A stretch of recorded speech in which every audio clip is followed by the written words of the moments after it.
تو میں نے دل میں کہا کیا یہ آدمی وہی ہاشمی ہے جس نے لوگوں کو گمراہ کیا ہے؟ اللہ کی قسم میں اس آدمی کے حالات اچھی طرح معلوم کروں گا۔ میں نے کہا آپ وہی ہے جس نے نعوذ باللہ لوگوں کو گمراہ کیا اور انہیں ہلاک کر دیا، اور ان کے باپ دادا جن خداؤں کی عبادت کرتے تھے ان سے روک دیا، اور ایک دم میری زبان سے نکلا کہ میں پہچان گیا۔ آپ نے فرمایا تم پہچان گئے؟ میں نے کہا جی ہاں، کہ اس ملاقات اور گفتگو سے پہلے میرے دل کی یہ حالت تھی کہ زمین کا کوئی آدمی مجھے آپ سے زیادہ نفرت کے قابل نہیں تھا۔ انہوں نے کہا میں ماموں ہوں یا چچا؟ آپ نے فرمایا آپ چچا نہیں ماموں ہے، دل چاہے نہ چاہے تب بھی تم مسلمان ہو جاؤ۔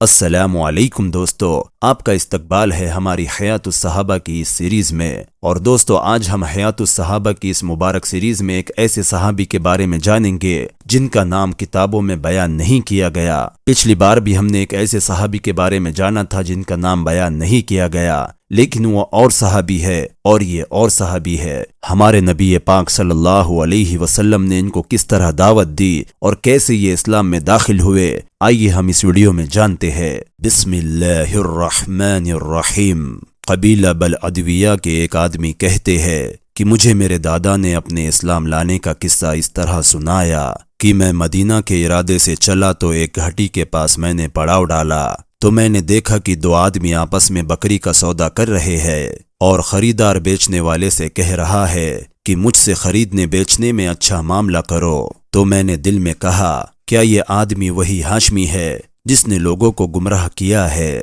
اتنے میں ایک اور آدمی آتا ہوا نظر آیا جس کا جسم بہت خوبصورت اور پیشانی پھیلی ہوئی اور ناک پتلی اور بھویں باریک تھی، اور سینے کے اوپر والے حصے سے ناف تک کالے دھاگے کی طرح سے بالوں کی ایک لکیر تھی، اور وہ دو پرانی چادروں میں تھے۔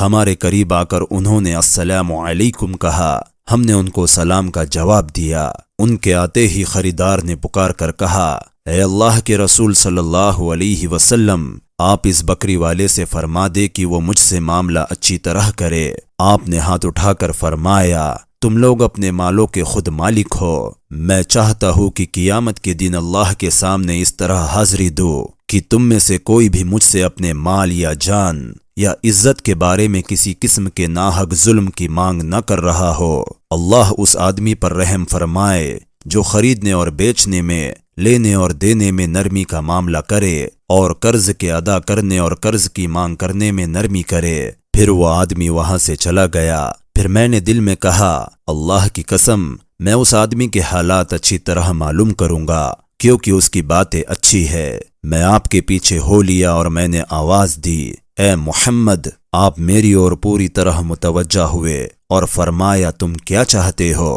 میں نے کہا آپ وہی ہے جس نے نعوذ باللہ لوگوں کو گمراہ کیا اور انہیں ہلاک کر دیا، اور ان کے باپ دادا جن خداؤں کی عبادت کرتے تھے ان سے روک دیا۔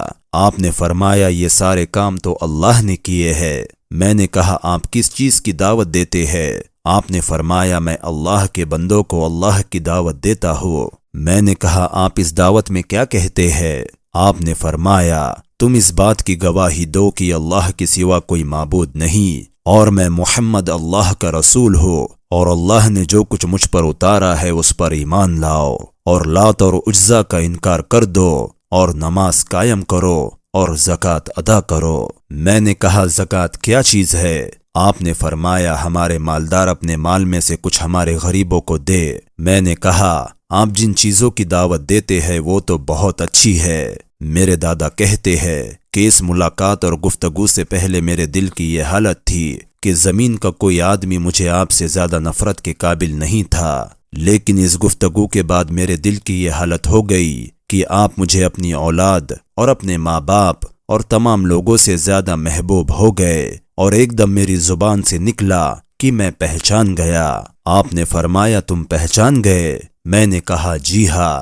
آپ نے فرمایا کہ کیا تم اس بات کی گواہی دیتے ہو کہ اللہ کے سوا کوئی معبود نہیں، اور میں محمد اللہ کا رسول ہوں، اور جو کچھ اللہ نے مجھ پر نازل کیا ہے اس پر ایمان لاتے ہو؟ میں نے کہا جی ہاں۔ اے اللہ کے رسول صلی اللہ علیہ وسلم، میرا خیال یہ ہے کہ فلاح چشمے پر جاؤ جس پر بہت سے لوگ ٹھہرے ہوئے ہیں، اور جن باتوں کی آپ نے مجھے دعوت دی ہے میں جا کر ان کو ان باتوں کی دعوت دوں۔ مجھے امید ہے کہ وہ سب آپ کی اتباع کر لیں گے۔ آپ نے فرمایا، ہاں جاؤ، ان کو دعوت دو۔ چنانچہ انہوں نے وہاں جا کر سب کو دعوت دی، اور اس چشمے والے تمام مرد اور عورت مسلمان ہو گئے۔ خوش ہو کر حضور صلی اللہ علیہ وسلم نے ان کے سر پر شفقت کا ہاتھ پھیرا۔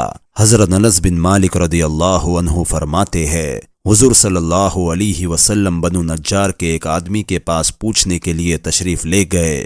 آپ نے ان سے فرمایا، اے مامو جان، آپ لا الہ الا اللہ پڑھ لے۔ انہوں نے کہا، میں مامو ہوں یا چچا؟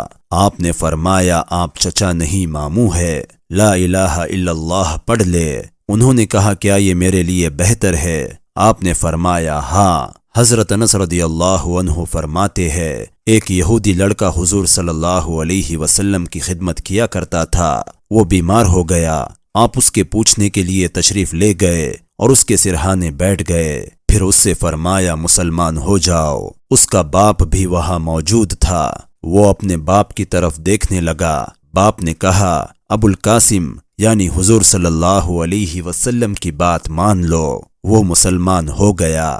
آپ یہ فرماتے ہوئے باہر تشریف لائے، تمام تعریفیں اس اللہ کے لیے ہے جس نے اسے دوزخ کی آگ سے بچایا۔ حضرت انس رضی اللہ عنہ فرماتے ہیں کہ حضور صلی اللہ علیہ وسلم نے ایک آدمی سے فرمایا، تم مسلمان ہو جاؤ، سلامتی پالو گے۔ اس نے کہا، میرا دل نہیں چاہتا۔ آپ نے فرمایا، دل چاہے نہ چاہے تب بھی تم مسلمان ہو جاؤ۔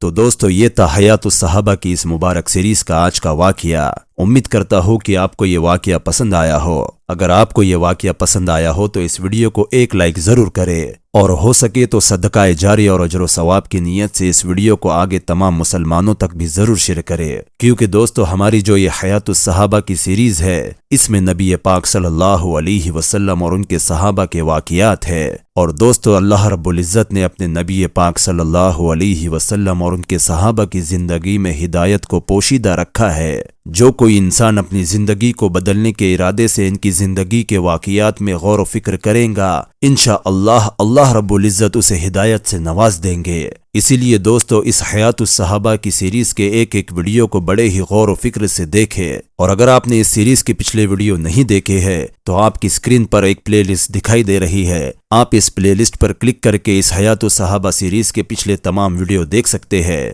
اللہ رب العزت ہمیں نبی پاک صلی اللہ علیہ وسلم اور ان کے صحابہ کی زندگی میں غور و فکر کرنے والا بنا دے، اور ان کے نقش قدم پر ہمیں چلنے والا بنا دے، آمین۔